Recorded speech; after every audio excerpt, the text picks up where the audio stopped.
What's up, good people? Mark Holmes here, and as always, I want to say thank you all for watching, commenting, subscribing, and being part of the Joe Boo Sports Report. Without you guys, as well as you ladies, you know that this literally does not work. I hope everybody's having a great, it's finally freaking Friday. Finally freaking Friday. And man, we have some really good news, some incredible news. I have a job, okay? I'm employed, so I can pay my bills, okay? Which is really, really key because you need to make enough money to survive, and that's exactly what I'm doing. I'm here in Harrisburg, Pennsylvania, home of Micah Parsons, originally, okay? Terrence Parsons lives here still and all that, and you can see the beautiful Susquehanna River behind me. But that's not why you're here. Why you're here is because you see on the headlines that the Dallas Cowboys just found $13 million. And no, it's not from cutting Michael Gallup. Here's what's kind of crazy is the NFL salary cap, okay? The salary cap, the thing that drives how many players you can sign and so on. The salary cap, which was $222 million. 220, or is it 224? 224. 224 is what it was last time. Okay? 224. They were projecting it to go up to 242. They were looking at it to be an $18 million increase. Bro, let me explain to you something. Here's how the salary cap works.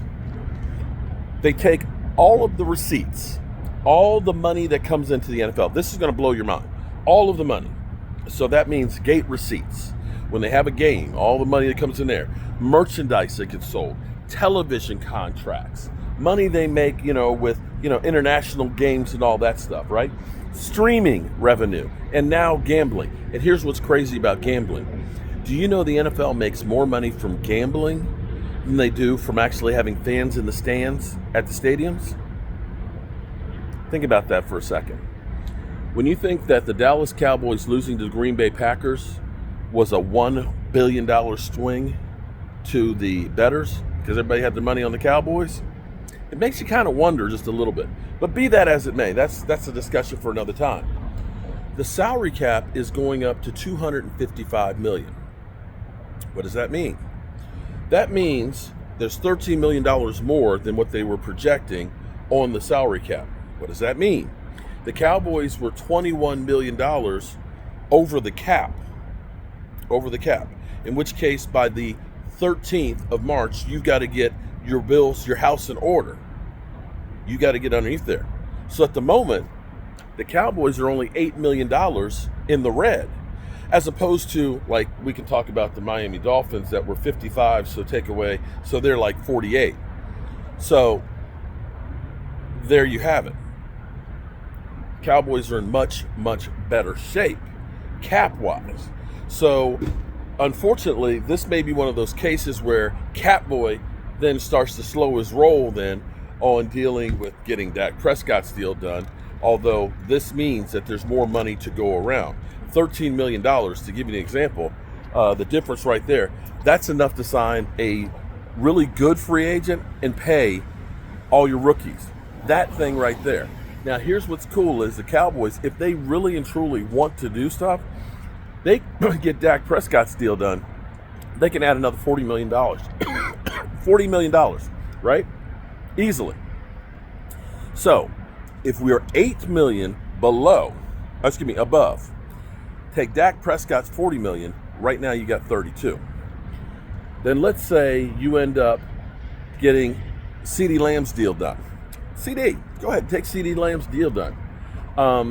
He's got almost an $18 million cap hit. You probably can get that down to about 8.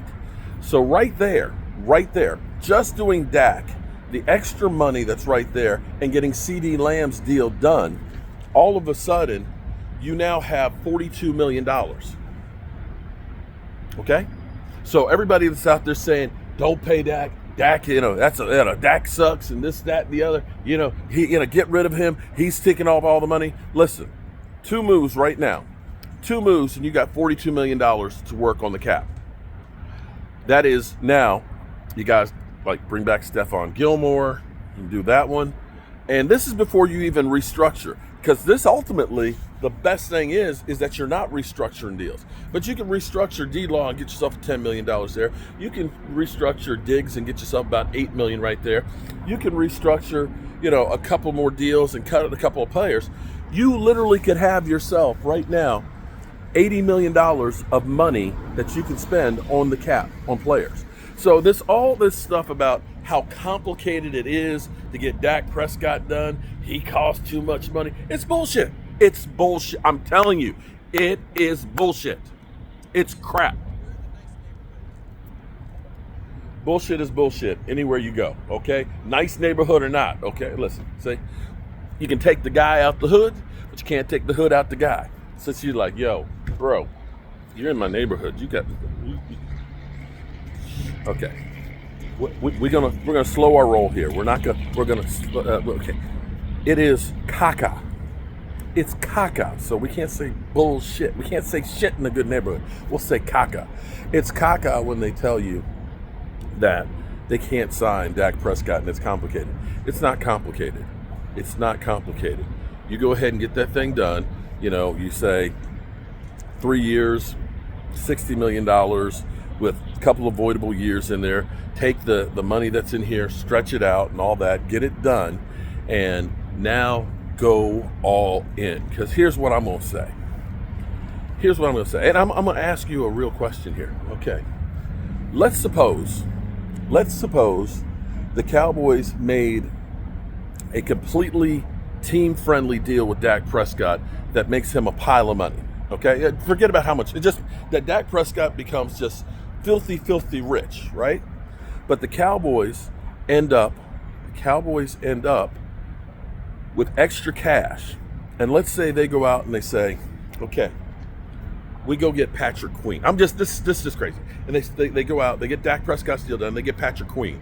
They bring in Derrick Henry, right?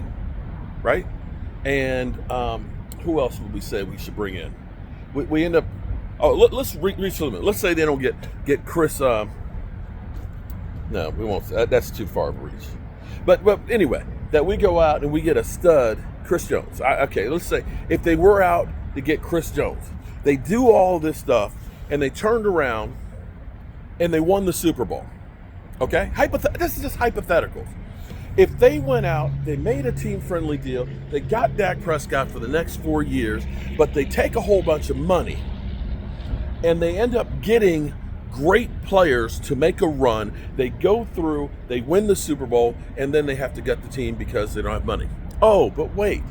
They probably won't have to do that because the salary cap just ballooned up by $30 million, which means next year it's probably going to balloon up by, say, another $30+ million.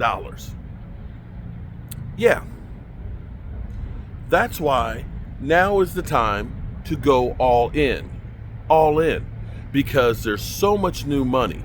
You've got now Paramount TV paying for playoff games. They're forcing us to pay for those. Okay? You've got, of course, ESPN is now part of betting ESPN. Okay? So, they're going to be putting, and talking about becoming partners with the NFL. You've got YouTube TV streaming the Sunday Ticket, and even, the DirecTV still has some Sunday Ticket in there too. And I can guarantee you, you got Amazon doing all this stuff. There's more money to do a lot of shit. And I'm cussing in front of a good neighborhood. Again, you can take the hood out the guy. No, take the guy out the hood. Can't take the hood out the guy. I'm Mark Holmes, and well,